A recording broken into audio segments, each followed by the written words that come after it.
Welcome once again to our series of lectures on the foundations of Western civilization. This lecture, number 29, begins a series of 3 in which we'll explore the heirs of the Roman Empire. The Roman world produced 3 heirs: the Islamic world, to which we will turn in this lecture, the Byzantine Empire, to which we'll turn in the next one, and the Germanic West, to which we'll turn in the lecture after that. It's important to bear in mind that, as we were stressing in our lectures on late antiquity, the Roman Empire transformed. It changed gradually over a long period of time, and it changed slowly. It's also important to emphasize that the Roman Empire did not simply vanish, but it left heirs. It bequeathed much of its political structure, its social structure, its economic structure, its intellectual structure to each of its heirs, but each of these inheritances was taken up in a slightly different way. Now, from the sorts of things that we talked about when we were considering late antiquity, you might well have predicted that the Eastern Roman Empire was going to have some kind of a future. We'll explore in our next lecture just what kind of future that might be, but one might very well have predicted that future. And of course, we also saw that the western half of the Roman Empire, even though the Roman imperial administration itself vanished, had gradually, slowly but surely, transformed itself from provinces of an empire into kingdoms under Germanic kings. So you might very well have supposed that those kingdoms were going to have some kind of a future. What you would not have predicted, what no one could have predicted, would have been the emergence of the Arab peoples, of the Prophet Muhammad, and of the Islamic faith. And that's our subject in this lecture, the first then of our 3 on the heirs of the Roman Empire. Now, in order to think a little bit about the Islamic world, a subject that has obviously come to be of enormous significance to us in recent times, we want to begin with just a basic consideration of the Arabian Peninsula, of the Arab peoples, before the coming of the Prophet Muhammad. We'll talk a little about the Prophet Muhammad himself, and then we'll turn to some key elements of the faith which he taught, and then we'll talk a little bit about the emergence of Islamic political institutions. The Caliphate is what we'll be talking about towards the end of this lecture. Now, the Arabian Peninsula was a large, turbulent, contested region. It was contested internally among large numbers of sort of loosely affiliated tribes. Now, tribes, clans, if you will, in the Arabian Peninsula were very much like those Germanic tribes that we talked about in an earlier lecture. That is to say, they were communities of people related by blood, yes, but also clients, adherents, hangers-on, allies, friends, very, very complex social organizations. But the key point that I wish you to retain is that the Arabian Peninsula had no single, overall, unifying political structures. In addition to that, the Arabian Peninsula was, at least portions of it, for a long time contested territory among 2 other outside powers. The first of these, the Eastern Roman Empire. The second of these, the Persian Empire. Now, the Persian Empire, which we talked about many lectures ago, and to which we've referred once or twice since then, was of course still there, still prominent, and still fairly significant. In addition, the Arabian Peninsula had for a long time been open to the religious influences of Judaism and Christianity. Now, the traditional Arab faiths were quite different, and we'll turn to them in a few minutes, but the point is that the Arabian Peninsula had been subject to outside influences. Now, the whole land had never really been conquered fully by anyone. The Roman Empire had never fully conquered the Arabian Peninsula, not really much more than the northernmost portions of it, though exerted influence certainly further to the south. The Persians had never conquered the Arabian Peninsula. Alexander the Great had not conquered the Arabian Peninsula. So we have, in a way, to think both about external influences flowing in and then autonomous developments inside the Arabian Peninsula that sort of went flowing along over long, long periods of time, influenced, yes, by outside forces, but never fundamentally changed by them, never fundamentally taken over. We talk, for instance, in the Mediterranean world about processes of Romanization, but it would be very difficult to talk about the Romanization of the Arabian Peninsula or of the peoples who lived there. Now, a key moment in the life of the Arabian Peninsula, in the history of this great region, came with the life and the career of the Prophet Muhammad. Muhammad was born in about 570, and he died in 632. So that will locate him in time for us. You'll see that he falls at the very end of that period that we were calling in our last lectures late antiquity, and then perhaps exerts influences far beyond that, hence our notion of heirs of the Roman world. Now, Muhammad came from an old and wealthy and very well-connected Meccan family. He himself seems to have come from a relatively minor branch of this family, perhaps not from one of the wealthier parts of the family, but the large tribe, the Quraysh they're called, were nevertheless very, very significant. As a young man, Muhammad had entered the caravan trade. That was a typical career for a sort of bright and upcoming young Arab of good family, someone with reasonable ambitions, someone with fairly good opportunities. He earned fairly quickly a reputation for probity. He was apparently very wise, very responsible, very reliable sort of person. And probably as a result of that, he married a woman by the name of Kadya, who came also of a fairly prominent family and who was somewhat older than he. So obviously in some ways an arranged marriage, though it appears that theirs was a companionate marriage and a very happy one over quite a number of years.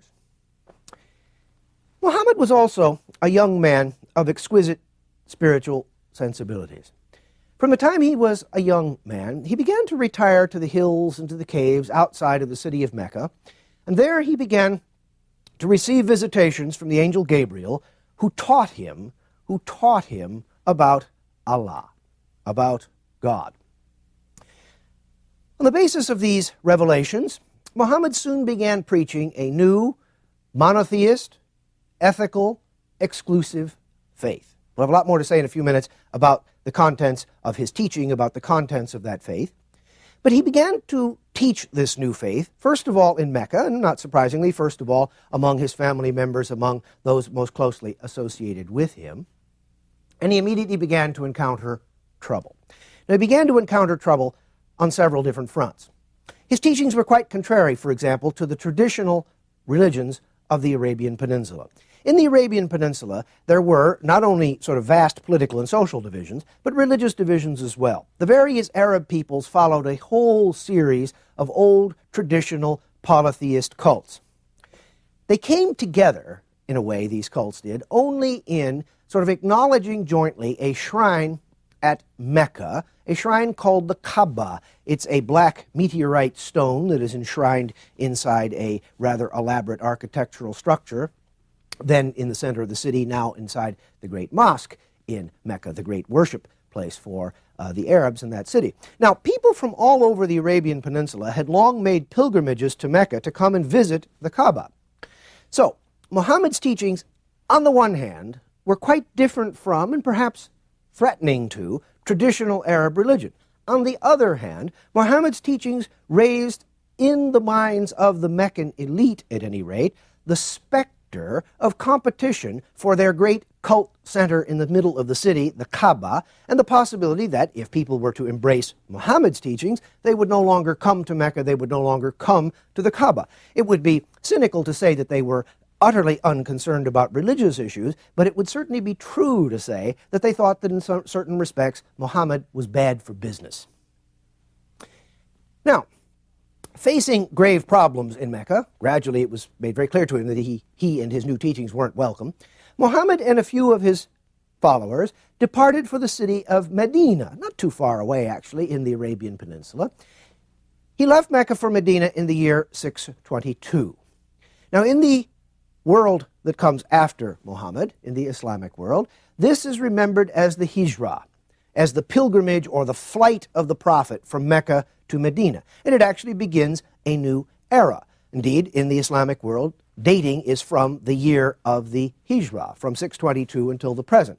Now, you may, from time to time in news reports or somewhere else, have noticed that the number of the year in the Arab world is different from the number of the year in most of the rest of the world. That's because we count typically in the West now from the birth of Christ. They count from the Hijrah. It's also important that in the West, a solar calendar is used, in the East, a lunar calendar. So the year of the Hijra keeps falling, in a sense, a little bit behind the Anno Domini date, the year of the Lord date in the West. So you can't, in other words, just take 2002, let us say, and subtract 622 and get the year in the Islamic world. But the point I'm really trying to make is not all of that trivia about calendars, but rather to say that this event, the Hijra, was remembered as a decisive moment in the history of Muhammad himself and then of the faith which he taught. Now, it's important to say, too, he had been invited to come to Medina by leading citizens of that city, perhaps because they were rivals of Mecca, perhaps because they thought that a great religious teacher like Muhammad might help them to compose some pretty severe problems, some pretty severe rivalries inside their own city itself. There were indeed intense religious and social conflicts in Medina, and it was hoped, you see, that Muhammad might be able to come and bring some measure of peace and order and stability to that troubled city. What then are these teachings? What is it exactly that Muhammad was teaching? Well, we may say, first of all, that we know about his teachings from three sources. From the Quran, which are the scriptures of Islam, we'll come to them in a bit. From the Hadith are the sayings of the Prophet, things that Muhammad himself said. He was thought to be a very holy man. He was thought to be a very good man.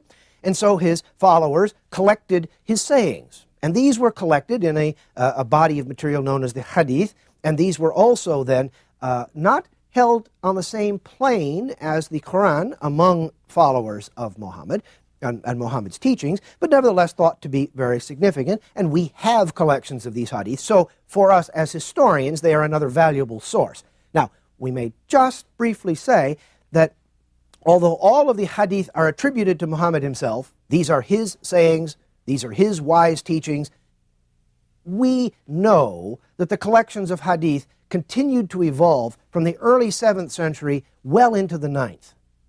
And then the collections were more or less frozen. So it's a little difficult for us to say, as historians, concretely, how much of this material actually goes right back to Muhammad himself. Certainly a good deal of it does, but we can't say confidently it all does. Finally, the Sunnah. Now, the Sunnah is the good practice. That's what that means.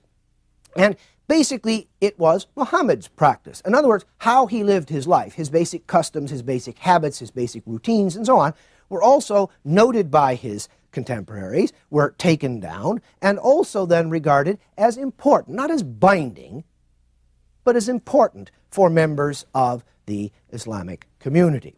So, looking back then as historians, we have Quran, Hadith, and Sunnah.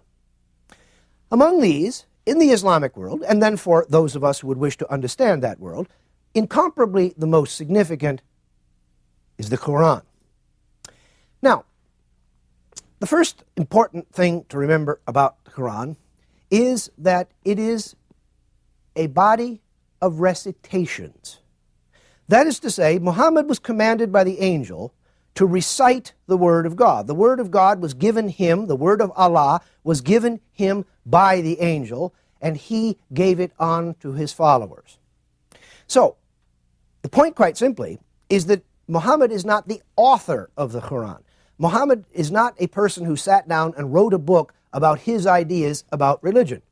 The Quran is understood to be the very Word of God himself. Now, in that sense, of course, it bears comparison with the Hebrew Scriptures, the Old Testament as the Christians call it, and with the Christian Scriptures, the New Testament as Christians call it. Now, with most of the books of the Hebrew Scriptures, and again with the books of the New Testament, the Christian Scriptures, although there are controversies here and there about exact identities of authors, we can name the authors of the various books, the great prophetic books, Isaiah, let us say, or the Gospel of John or of Matthew, let us say.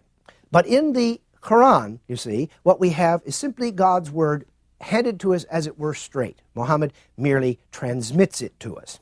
All right, so very important then not to regard the Quran as a book Muhammad wrote, but as the revelation of God which he handed on. All right.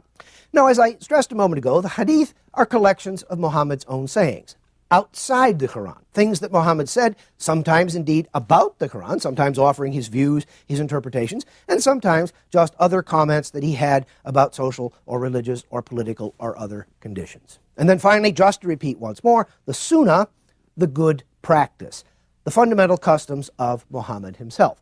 And of course, the Sunnah then becomes the identifying mark of Sunni Muslims. To this day, the largest number of Muslims in the world, those who hold themselves to follow strictly the good practice of the Prophet himself. Now, if we take these materials together, they add up to a faith, they add up to a religion with a few very basic requirements. A few very basic requirements. The first of these, people had to make al-Islam, the surrender to Allah. One must surrender oneself completely to Allah. A person who has made al-Islam is Muslim, or as we say, is a Muslim. Therefore, Muslims are people who have made al-Islam, who have surrendered to Allah. So there is the first central sort of religious doctrine. Now, to capture the essential requirements, then, of the Islamic faith, the surrendered faith, the faith of surrender, the faith of an individual surrender to Allah, we usually speak in terms of 5 pillars, 5 sort of fundamental things that a Muslim, someone who has made al-Islam, must do. These are, in the first place, a profession of faith. Here is the cradle statement of Islam. There is no God but Allah, and Muhammad is his prophet. If you say that 3 times with a pure heart facing Mecca, you have made al-Islam. You are Muslim. Now, we saw, for example, when we were talking about Christianity, that there was, in late antiquity, a very considerable battle over identifying a creed, a basic statement of faith. And the Nicene Creed, for example, of the Christian churches is a very long document.